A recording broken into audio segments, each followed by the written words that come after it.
Hello, one and all, welcome back to Campaign 12 Ill Omens. You are watching the second part of the Prologue. Yes, there are so many submissions that I need to do two parts of the Prologue. Otherwise, the first part would be well over an hour long. Let us not waste any time. If you want to know the premise of this campaign, please watch part 1 of the Prologue. Because I got things to read off and I got things to do. So let's keep going. We are moving on to the submissions from Tuvi. Tuvi's first submission is a return from last campaign. It is Tau Sai. The first national idea, or the traditions of Tau Sai, are infantry costs plus 10%, or minus 10%, and yearly prestige plus 1. The first national idea... Oh, wait a minute. Oh, no, what happened? Well, since the first national idea for some reason is broken in terms of localization, the modifier is still there, I will read the second and third ones. The second and third national ideas. The second national idea of Tau Sai is Kappa's selflessness.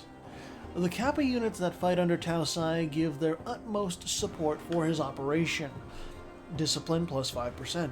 And the third national idea is foe or fi? I think it's foes. Foes lend lease.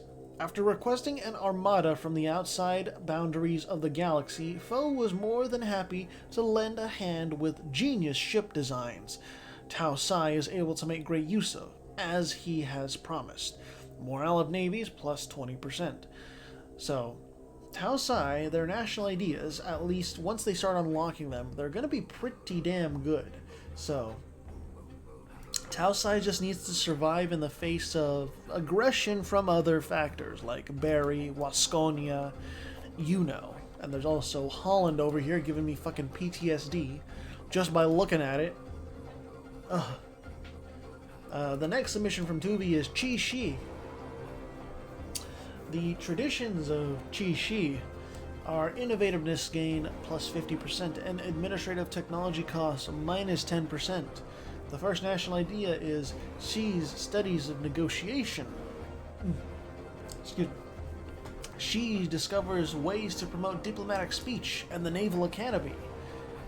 Diplomatic technology costs minus 10%.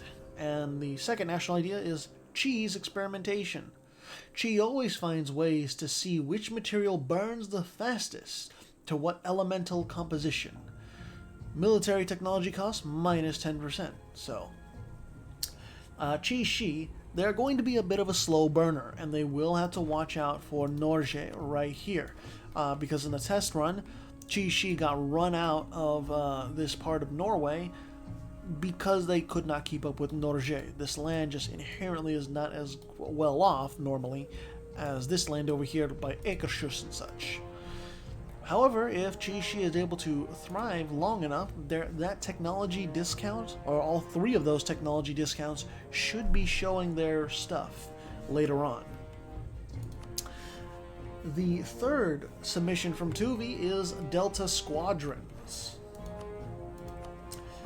The traditions of Delta Squadron. Hold up. I think I'm gonna have to talk to Tubi about this. Yearly. Okay. I'm gonna have to change some of that, because yearly army professionalism is supposed to be limited to 1%. I think it's a simple matter of accidentally forgetting to put a decimal or dot somewhere else, but it's fine. I'll fix it.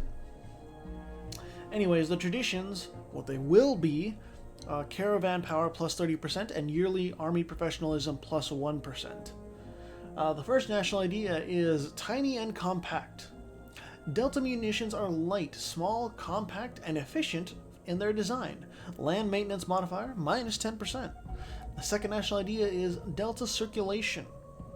Taxations are coordinated in wave sequence. Instead of everyone paying their due at once, one region will be paying one at a time, ensuring efficiency through time and a consistent stream of coins. National tax modifier plus 25%. Just someone pinged me on Discord. I want to check that just real quick.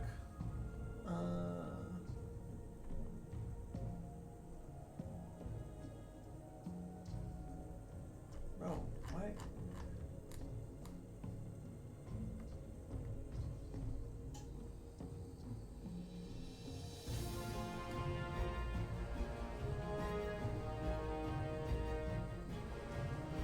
Okay, it was nothing.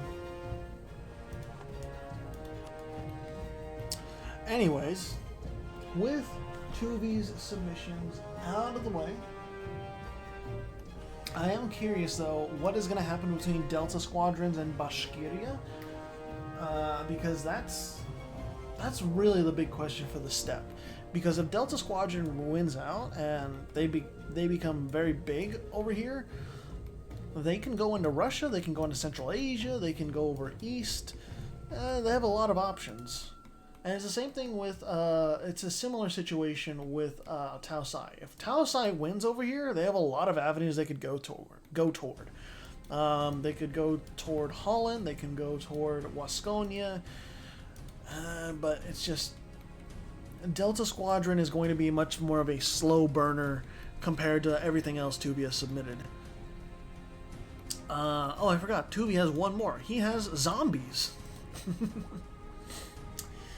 The zombies of Tuvi are infantry cost minus 10% in the traditions, and manpower in True Faith provinces plus 30%. The first national idea is Land of the Graves, Home of the Flesh, Delicious Meat. Land maintenance modifier minus 10%. The second national idea is Infectious Zealots. The plague demands all. Unjustified demands minus 20%. So, beware the restless dead, you know. I know we don't have zombie unit models, but, you know, alligators are the closest we can get. That's as good as we're going to get. Anyways, yeah, that is the last submission from Tuvi. Let me make sure that...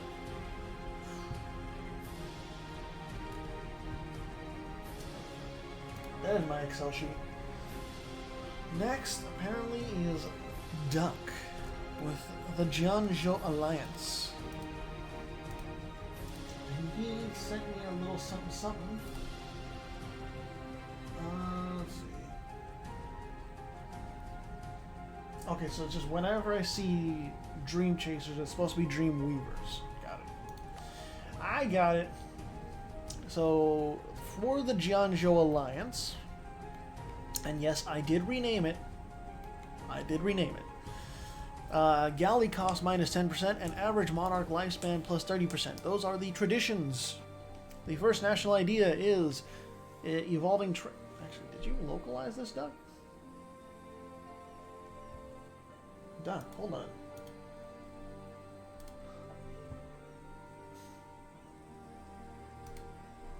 I don't think you localize these. Oh, okay. So the only one he localized is one in Australia. Okay. Got it. So the first national idea is trade efficiency plus 15%. The second national idea is national tax modifier plus 10%. And the third national idea is spy network construction plus 30%. We don't often see spy network construction or spy defense, so I like that Duck is using a little bit more of obscure modifiers, I would say, or less common ones. The only thing is, you're not going to really make use of the... Well, actually, oh, no, these are inland seas. I totally forgot. Technically, this is an inland sea, Olga Bay, and the Japan Basin, so my bad. I thought these were not inland seas, but they are. That was me. That was on me. Still, the Jianzhou Alliance, when I delete Later Zhao, because they gotta take Later Zhao is the dummy nation for taking the mandate of heaven. The Jianzhou Alliance is gonna have to deal with Chahar, as well as the Japanese tags Amago, Kitabatake, and Utsunomiya. The next submission is the Returning Monster. the absolute fiend, the absolute monstrosity that it became last campaign, Belobog. The traditions of Belobog are advisor costs plus 10 or minus 10%, and all estates loyalty equilibrium plus 5%. The first national idea is minus 20%. Land attrition minus 20%. The second national idea is fire damage received minus 10%. And the third national idea is construction costs minus 10%. See, these national ideas, they don't... That was me clapping. The national ideas, they're deceptive. Just like the national ideas from last campaign, Duck. You know this. They're deceptively good. And however RNG works, who knows, Belobog might become a monster once again. And I swear if it does, I'm going to write a strongly worded letter to you and mail it promptly. Jesus Christ. Alright. The next submission from Duck is... Actually, hold on. I want to make sure I'm getting this right. Is Penaconi, or Pinaconi? I think it's Penaconi. The first national idea is construction costs minus 10% and diplomatic reputation plus 2. The first national idea is no more starving. The magical... Hold on. Is it... I think that is that. Okay, no, it's not. The magical dreamland of Penaconi, even soldiers can spend days without feeling the need to eat or drink. National supply limit modifier plus 30%. The second national idea is Robin's Concerts. The beautiful voice of our leader and most popular singer soothes the masses. National unrest minus 1.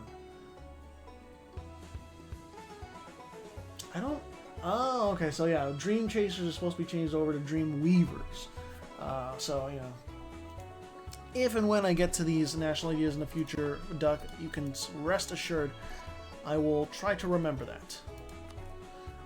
So with Duck's submissions out of the way, we move on to Absolved Gravitas, who submitted Marajo. I think it's Marajo. I don't think it's Marajo. I think Marajo sounds a lot better. Anyways, the traditions of Marajo are movement speed plus 15% and monthly favor growth modifier plus 15%. The first national idea is dynastic record keeping. With the centralization of the Marajo kingdom, it became mandatory for each island's noble dynasties to record a matrilineal line of succession back to a heroic ancestor from whom they derive their dynastic name. Reform progress plus 30%. The second national idea is Masters of the Delta. With complete control of the Amazon Delta, any trade passing into or out of the Amazon must go through us. Enforcing tariffs and other taxes gives us a steady income from this trade. Trade efficiency plus 15%. So, Marajo, not as militaristically inclined as one might assume, but they will be making a lot of money and their government is going to evolve very fast. That is the only submission from Absolved Gravitas. So next we have Senor Mango submitting to us Norge. Oh. I hope my mouse isn't fucking up, because that would be very bad. I want to make sure he has... Did he do localization? He did. Alright. So we got localization for Norge and Island.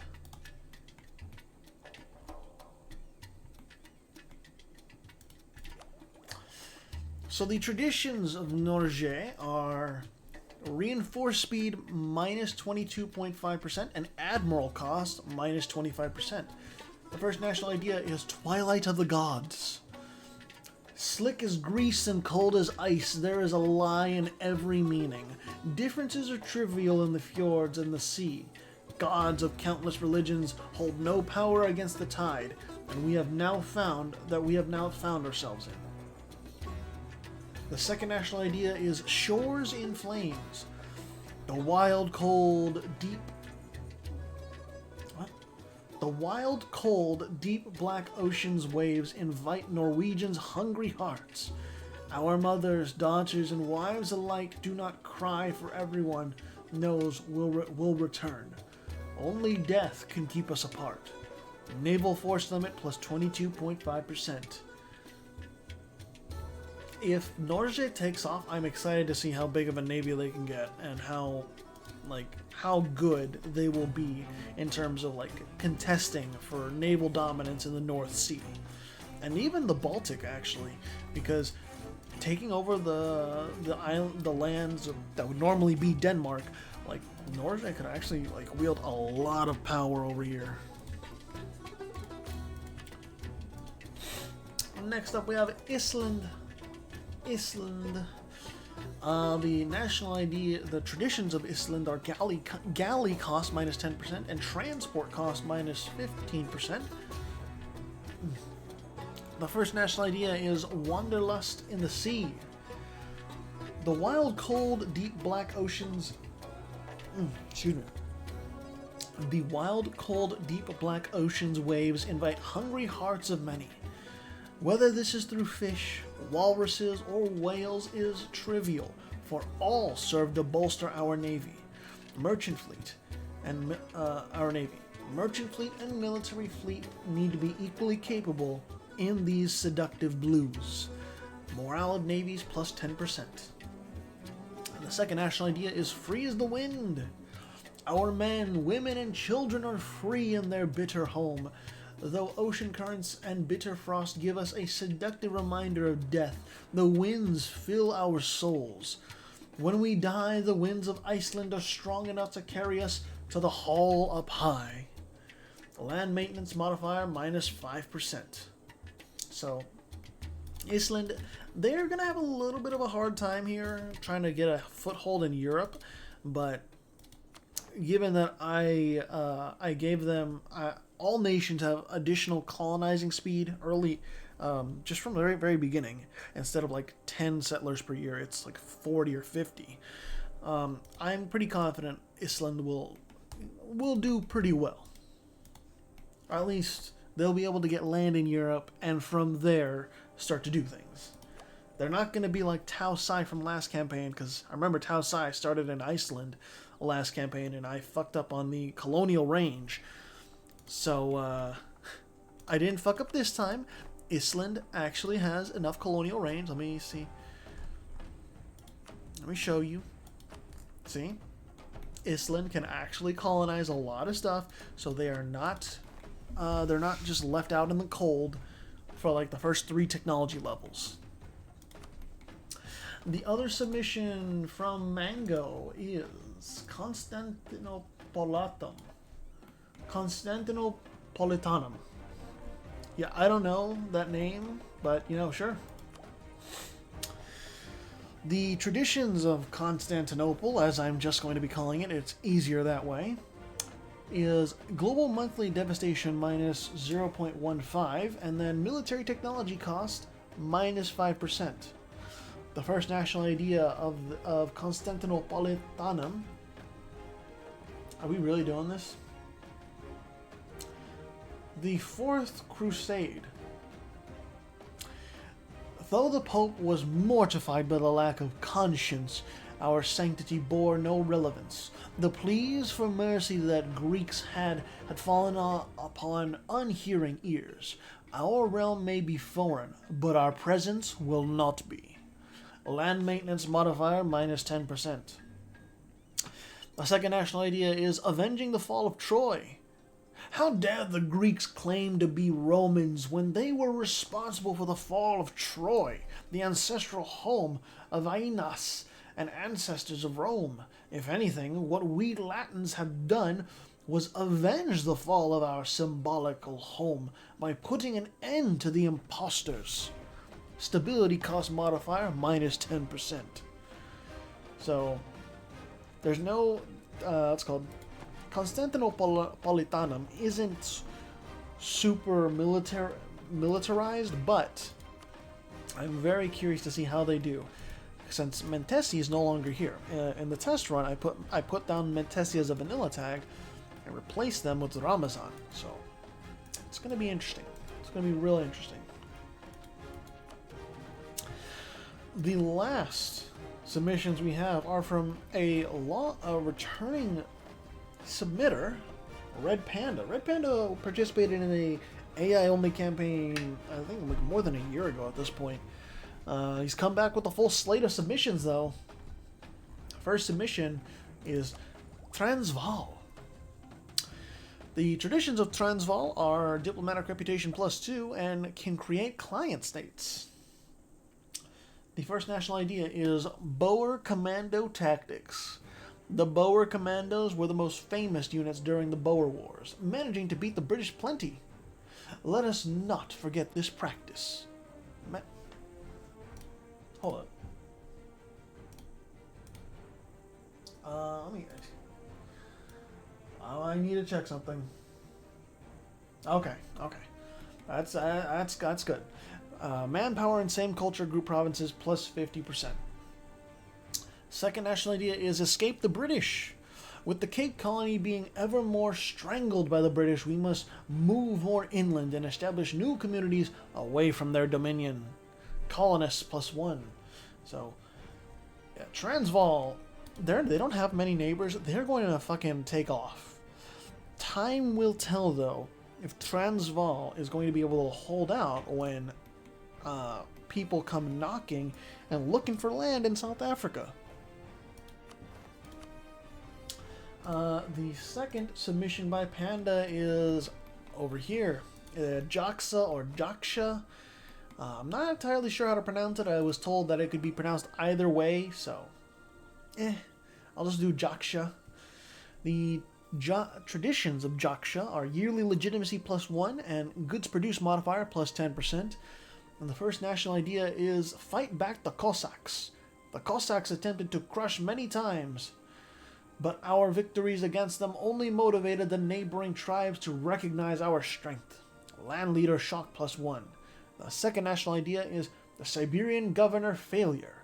Another one of our enemies, the ever-persistent Siberian governors, and their attempts to break our independence. Their incompetence is only matched by their greed. Hostile core creation cost on us, +15%. My only worry for Jaksha is that they are a one-province minor, and they're quite far from everyone else, so it's gonna be kind of hard. They're without alliances, and they are Catholic when no one else is Catholic around them, so it might be a little tough for little old Jaksha. The third submission from Panda is right over here. It is called Ingria.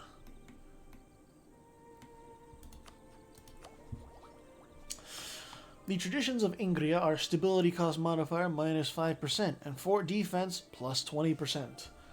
The first national idea is no Rus or Swedes. We are a minority in our land. We must change that. Culture conversion cost -10%. The second national idea is no Lutheran dominion. During Swedish dominion, Lutheran was forced on this land.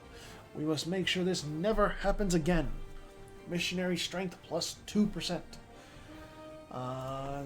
Ingria holds the land that was held by Marathia from last campaign. What was it? The campaign before.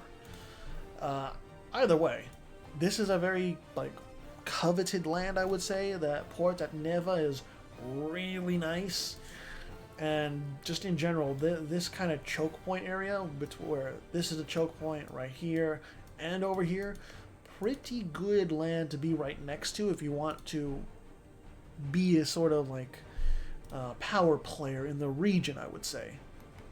Ingria is going to have to deal with Polotsk and Rostov, and later on the Belobog and maybe even Norge. Time will tell if Ingria can withstand all of them, or none of them, or some of them. The final submission from Panda is right down here. It's Lost Kemet. So, Lost Kemet's traditions are missionaries +1 and global trade power plus 15%. The first national idea is chariots. The chariots' role in warfare might have diminished, but that doesn't mean we can't adapt it to the current era. Cavalry combat ability plus 15%. The second national idea is imperial society. In the past, we managed to produce a society that was the most advanced of its time, and we shall do so again. Innovativeness gain plus 25%. So it is going to be very interesting to see how Lost Kemet does down here, especially because their religion, I would say it's kind of different from the others because it doesn't impact like tolerance of the true faith or tolerance of heretics. No, it's just provincial trade power modifier minus 15% and great project upgrade cost plus 25%. If one looks on the map mode though, there's not that many great buildings over here. Where's the great projects? The great projects that are in South America are all along the west coast, and there's one over here. That's it. So unless like Lost Kemet really takes off and starts like conquering the world, which I honestly do not think that's gonna happen, that great project upgrade cost isn't gonna do much. Anyways, with Panda's submissions being read out, that's really gonna be it for this second part of the prologue. Yeah, I got really nothing else to say. Please stick around for part 1. Whenever that comes out, I will be recording that probably the day after I record or the day after I do this and finish up this recording. And yeah, it should be interesting. I don't know what's going to happen in Europe. I don't know I haven't even looked at the development map mode because I randomized it again before I started the game and started placing down custom nations. And I don't know what it's like. I'm going to have a look after I end this recording, but even then, like, I'm going to be surprised. So, anyways, please stick around for part 1. I hope you all enjoy this campaign. I'll see you then.